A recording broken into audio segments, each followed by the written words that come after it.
to Software Testing with Ree. Today we are going to discuss SQL constraints. What are SQL constraints or what are constraints in SQL? Constraints in SQL are rules applied to columns in a table to ensure data integrity, accuracy, and reliability. They define how data should be inserted, updated, or deleted in a table. Different type of SQL constraints are primary key, foreign key, unique, not null, and check. So now first talking about primary key. It uniquely identifies each row in a table. It cannot be null and must be unique. A table can have only one primary key.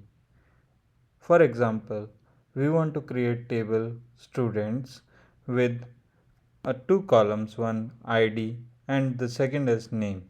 So ID should be always unique for each student. So we set ID as primary key here. Now coming to foreign key. Foreign key creates a link between two tables. It ensures the value exists in reference table's primary key column.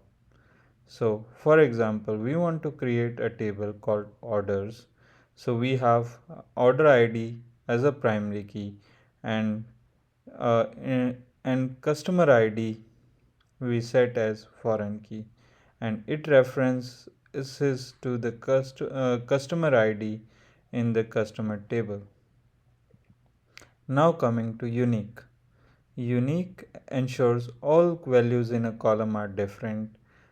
Unlike primary key, a table can have multiple unique constraints. For example, we want to create a table users with two columns. One is ID and the second is email. And we know that each person is going to have a unique email address. So we can apply a unique constraint multiple times in the table for email column. Now coming to not null constraint. This ensures that each column has a value and it cannot be left empty. For example, we want to create a table products with its ID and name and we don't want that the user or whosoever is entering into the database and leaves the column with name empty. So we can put a constraint of not null. Now talking about check. Check ensures that the column meets a specific condition. For example, create table employees. So we create a table employee with ID and age and we want to ensure that the age of the entered employees is greater than or equal to 18.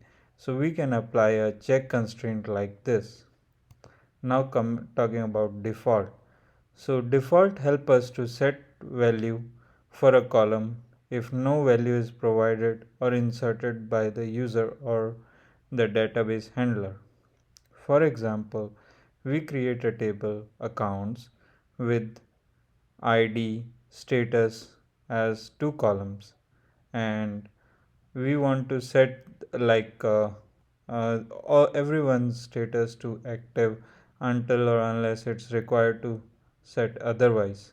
So we can set the default constraint like this. Thank you for watching. Like, share, subscribe.